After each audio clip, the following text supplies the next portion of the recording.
코스닥 시장 내 유망 기업 그리고 히든 챔피언을 찾아보는 시간입니다. 자, 오늘도 키움증권 오현진 연구원과 함께하겠습니다. 어서 오십시오. 네, 안녕하십니까. 반갑습니다. 네.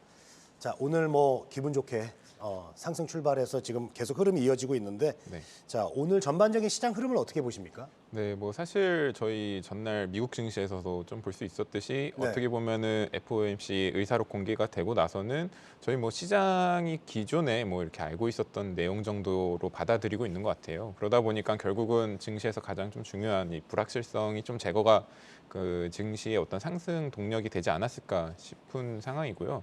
어제 미국 증시도 사실 에너지 섹터 정도를 제외하고는 대부분 상승 마감을 했기 때문에 그렇게 특히나 반도체나 2차 전지 관련 이제 성장주들도 좋은 흐름을 보여서 오늘 국내 증시도 비슷한 흐름을 계속 좀 보여 나갈 걸로 좀 보여지고 있는 상황이고요. 또 이제 국내 증시 같은 경우에는 저희 하는 관련해 이제 0.25% 이제 네. 인상 관련된 어떤 불확실성도 좀 마무리가 되게 되면 어떻게 보면 이제 외국인 수급 같은 경우가 이 환율 변화에 따라서 상당히 좀 크게 반응할 걸로 봤었는데 이런 부분도 좀 긍정적으로 향후에 좀 흐름을 보여줄 수 있지 않을까라고 말씀드릴 거 있습니다. 네. 오늘 금통위 발표도 예상대로 나오지 않았습니까? 네, 맞습니다. 긍정적인 흐름으로 봐도 될까요? 네, 전반적으로 그러니까 오늘 같은 경우가 좀 불확실성이 많이 좀 해소되는 네. 측면으로 보게 되면은 외국인 수급이 됐든 기타 어떤 섹터별 분위기도 나쁘지 않을 거로 좀 전망하고 있습니다. 네, 알겠습니다. 오늘 시장 흐름 좀 이야기 들어봤고요.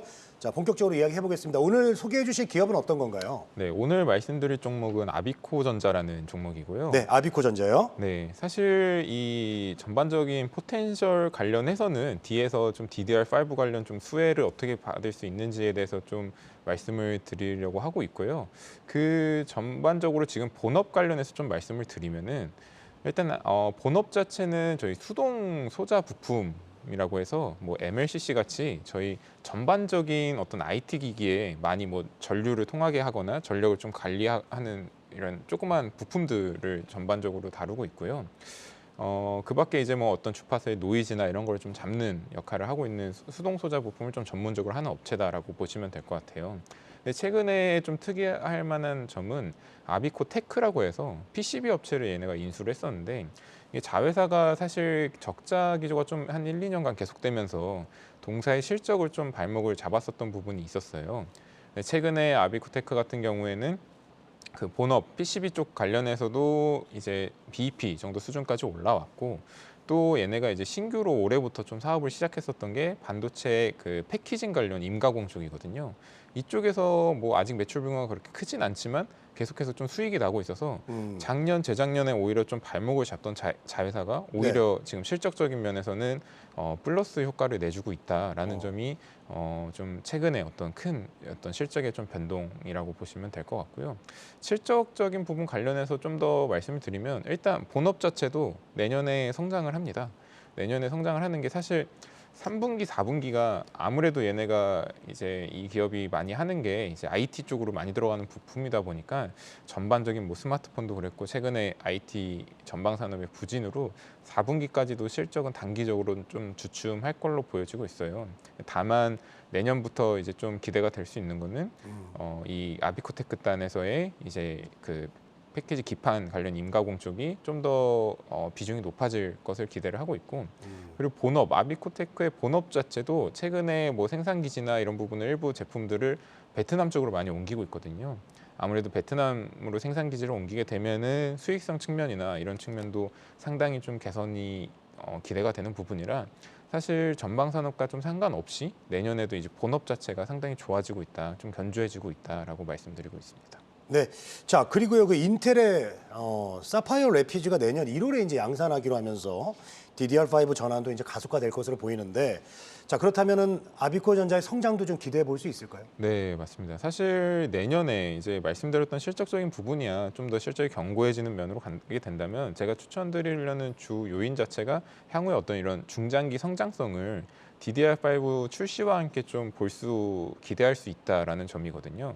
사실 최근에 11월 달에 이제 AMD 같은 경우도 이제 서버용 CPU, 차세대 CPU를 발표를 하고 이제 거기에 맞춰서 이제 경쟁하듯이 인텔도 사파이어 래피즈를 내년 1월 달에 출시할 거라고 이제 공개를 했는데 결국은 이런 두 업체가 주요 이제 CPU 업체가 가장 수요가 많은 이제 서버용 쪽 관련해서 차세대 CPU를 낸다는 게 내년에 이쪽 관련된 이제 밸류체인들이 상당히 수혜를 볼 수 있는 요소가 많이 있을 걸로 보고 있어요. 차세대 CPU 특히나 서버용 쪽으로 나오게 되면은 이번에 DDR5 디램이 좀 채택이 될 걸로 보여지고 있고요. 물론 이 DDR5 같은 경우는 관련해서 채택이 되게 되면 뭐 PCB나 여러 업체들이 좀 수혜가 가능하겠지만 한 가지 좀 특징이 DDR4 대비 DDR5에서 어떤 이런 내부 구조 같은 부분도 상당히 설계가 많이 바뀌거든요. 그중 대표적인 게 기존에는 디램 내에 탑재가 안 됐었던 그 이제 그 PMIC라고 전력을 좀 관리해주는 반도체가 신규로 좀 부품이 탑재가 될 걸로 보여지고 있어요. 이러한 부분이 이제 아비코 전자한테 좀 수혜로 될 수 있는데 아비코 전자 같은 경우가 이 전원 관리 반도체가 추가로 내면서 그 신규 부품 기존의 DDR4에서는 납품을 하지 않았었던 신규 부품을 납품을 할 것으로 기대를 하고 있는 상황이라 기존에 없었던 그 사업의 어떤 포트폴리오가 DDR5와 함께 신규로 그 탑재가 되고요. 그리고 아시다시피 뭐 DDR5 같은 경우에는 내년부터 해서 이제 공격적으로 디램 내 이제 비중을 늘릴 거로 보여져서 아비코 전자의 중장기 좀 성장 동력으로서 좀 핵심 역할을 하지 않을까라고 말씀드리고 있습니다. 이 DDR5 관련된 그 사업 전망은 앞으로 어떻습니까? DDR5 쪽 자체가. DDR5 관련해서 좀 말씀을 드리면 사실 아시다시피 최근에 뭐 디램 가격도 하락하고 있고 네. 여러 이제 메모리 반도체 단에서는 상당히 좀 뭐 업황에 대한 좀 부진이 타고 있는데 오히려 이렇게 좀 수요가 좀 약해져 있을 때 DDR4에서 DDR5 쪽으로의 전환을 좀 빠르게 가져갈 것으로 보여지고 있어요. 그 아무래도 DDR5가 DDR4 대비 가격도 높고 고부가 제품이다 보니까 수요 약할 때 메모리 반도체 입장에서는 수익성을 좀 추구하기 위한 어떤 움직임 때문으로라도 DDR5로의 전환에 좀 공격적일 걸로 보여지고 있고요. 네. 사실 DDR5로 가기 위해서는 그걸 뒷받침해주는 이제 말씀드렸던 서버용 CPU가 나왔어야 되는데 사실 이게 한 1, 2년간 계속 인텔 사파이어 레피지 같은 경우에 좀 지연된 게 있었거든요. 네네네. 이러면서 사실 DDR5에 대한 대기 수요가 상당히 좀 쌓여 있는 그 단계라고 보시면 될 것 같아요. 네네네. 그 부분이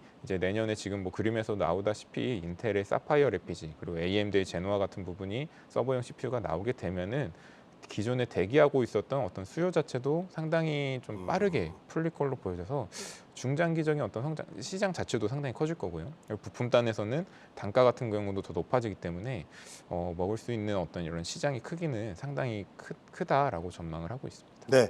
자, 그렇다면 아비코 전자 내년 영업이익 전망을 좀 해본다면 어떻습니까? 좀 밝습니까? 네, 사실 일단은 지금 아직은 뭐 서버용 쪽 관련해서 DDR5 신규 제품 나가는 거는 추정을 하기 힘듭니다. 뭐 아직 가격이나 뭐 이런 부분도 뭐 아직 퀄 테스트나 이런 게 완전히 마무리된 게 아닌 걸로 파악을 하고 있어서 근데 그럼에도 불구하고 그거를 제외한다 하더라도 영업이익을 내년에는 215억 정도를 제가 추정을 하고 있어요.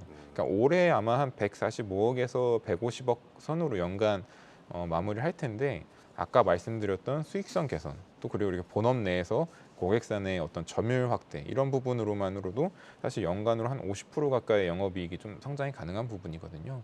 여기다가 말씀드렸던 DDR5 쪽에 어떤 추가적인 수주나 이런 부분이 있으면은 이익 전망치 추가 좀 상향 여지가 있어서 이런 영업이익의 성장성은 상당히 좀 가파를 거로 보고 있는 상황입니다.